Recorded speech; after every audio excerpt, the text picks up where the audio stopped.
Quick gut check. If marketing to everyone is your strategy, you're paying a quiet tax in lost donations, unsubscribes, and unfollows. So today we fix that with 4 tiny tweaks and some time-saving automations that will run while you sleep. Now I've brought in nonprofit marketing pro Cynthia Prito from the branding room floor. She's sharing her simple 4-step formula for nonprofit marketing. You're going to leave with a 1-page plan and always-on workflows. So if you're ready to turn new donors into lifers, your first step is going to be to define your target audience. So here's Cynthia with her best tips. What I would say is you probably need to break it down more than you think you have or that you already are breaking it down. So you would obviously have your donors, your volunteers, community partners or community advocates, and then, potentially the audience that you serve or the customer or the client that you serve. But from there, you really want to break it down further. So there should be a plan for people who are first time givers. What are we doing to make them repeated givers? Then you have your major donors, and you want to make sure that you're staying in contact with them in a different way than you would your first time givers. And then maybe you have people who aren't the major donors, but every month or every couple of months, they are giving to you, or they are providing grants every year, or they're doing something repeatedly. That's a different audience segment that you're going to want to target. All of those break down into different conversations, different things that are going to mean something to them and be important to them to be continued donors, and also increase their donations. If we can be providing something valuable back to them, chances of them increasing their donation gets really high because they're seeing the ROI, they're seeing the value in what they're doing, and then they can decide to give more. Now, I wholeheartedly agree that segmentation is so important so you can send the right message to the right person. And don't worry, we have more tips to make this easy with automation coming up. But what makes each group stop and actually read your message? Your message has to match their motivation. If your message is a generic one-size-fits-all, help us hit our goal, they tune out. If it says, here's the outcome you care about and how we deliver it, they lean in. So here's Cynthia's tips on understanding what matters to each group. Once you have those people broken down, and this is even your volunteers, because your volunteers are a huge advocate for your organization, because they are giving their most valuable asset, their time, right? So your volunteers are another audience that you're going to want to make sure that you have, a retention plan for, and that you are marketing to them and communicating wins with them. But then, when you have each of those groups then broken down as far as you feel like you can break them down, then it's about what is that story. So where volunteers, it might be impact stories like, hey guys, we helped 100 families this year, or we saved 50 animals this year, whatever the mission is of the nonprofit. Those impact stories, those wins are what is that communication for volunteers. Where with donors, it may be a little bit about the wins, like your money gave us, or your contribution let us help X amount of people, animals, babies, whatever the cause is.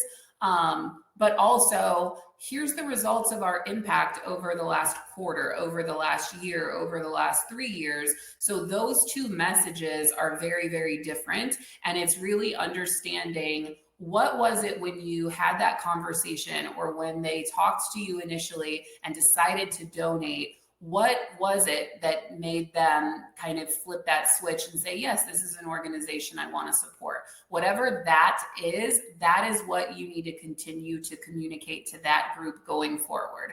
Because then, if they, again, it's more of that value ROI on what they're contributing. It's feeding that need that initially turned them into a donor in the first place.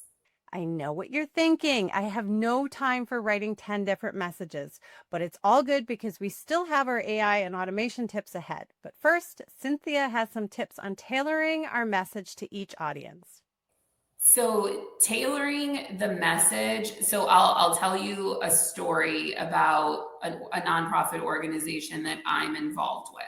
So we had a major capital fundraising campaign going on, and our big goal was we needed to align with donors that directly aligned with our mission, but we're STEM. And in our area, we have a lot of competition with nonprofits. Our area is extremely saturated with nonprofit organizations.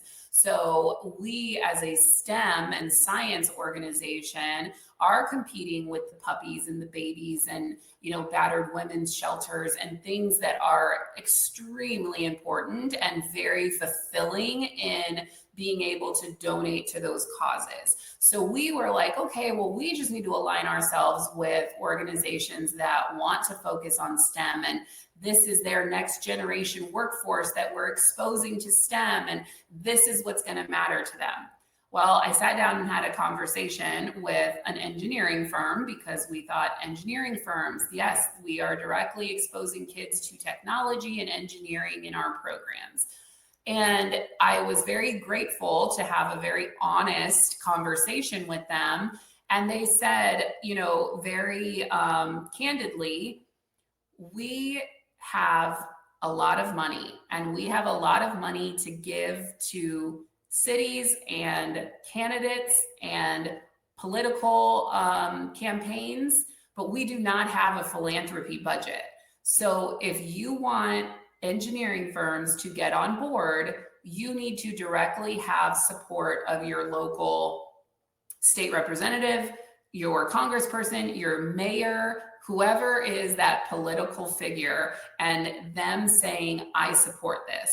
Because as soon as you make that connection with an engineering firm, where especially in a city where there's a lot of work going on and they want that work, as soon as you say, you know what, the mayor is really aligned with what we're doing and wants our organization to succeed, that's when you're going to perk their attention. So when I say tailor the message, it might even be thinking outside of the box in that way and sitting down and having some very honest, candid conversations. I always try to preface my conversations with, like, you know what, we are in a cone of confidence right now. Whatever we say in the cone is not going to leave the cone, so that they can feel a little bit more comfortable about being candid. But that conversation was such an eye opener to me, because we care so much about the organization. We care so much about the cause.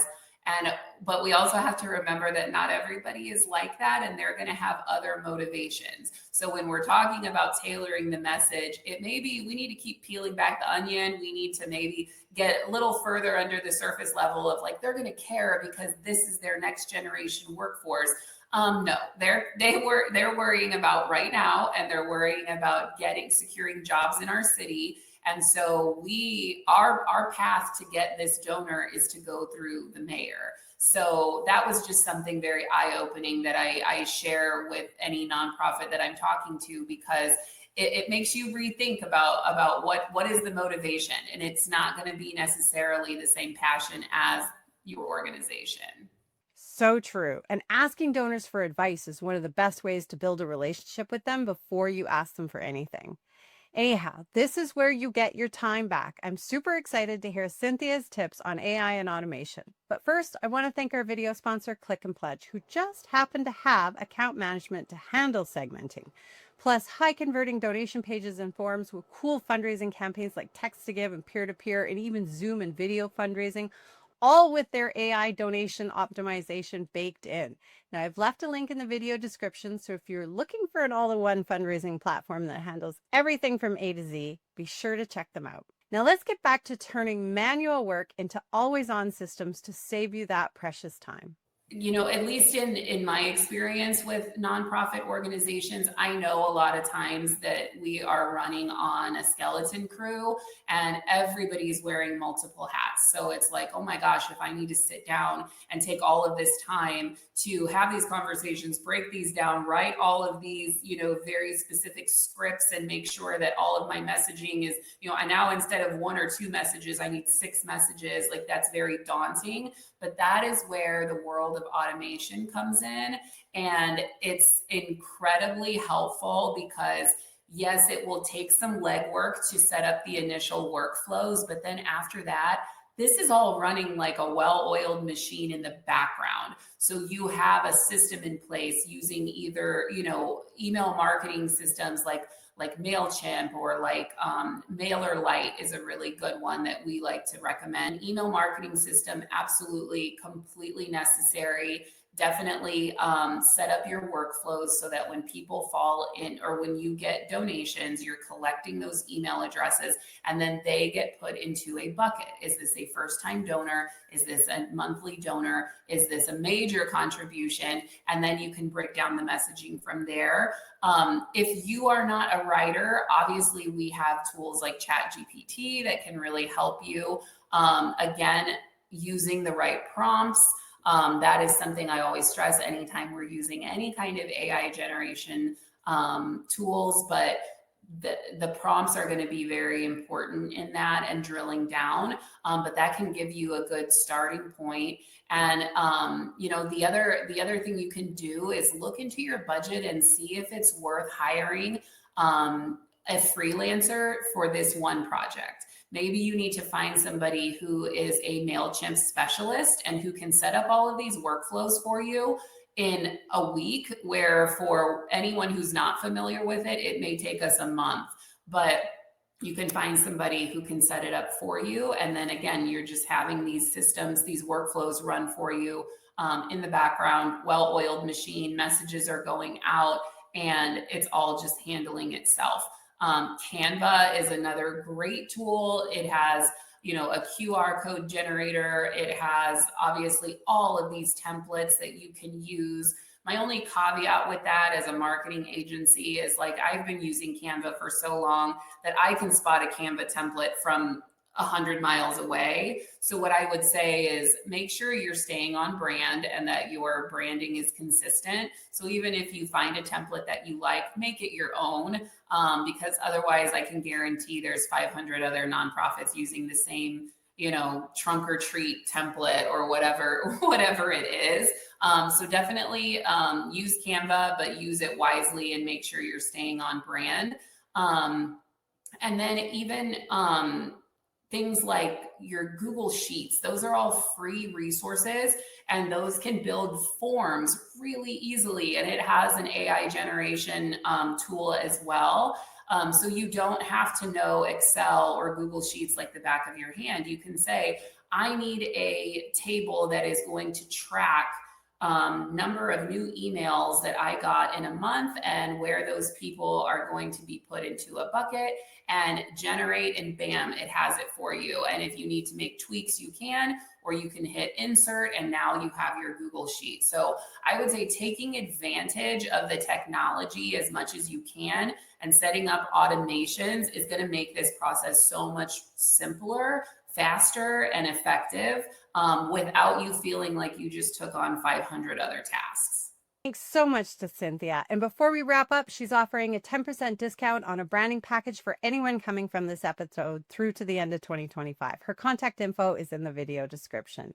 And up next is a video that will help write even better messages for each of the 10 donor types. Click that now and keep the momentum going, and I'll see you next week.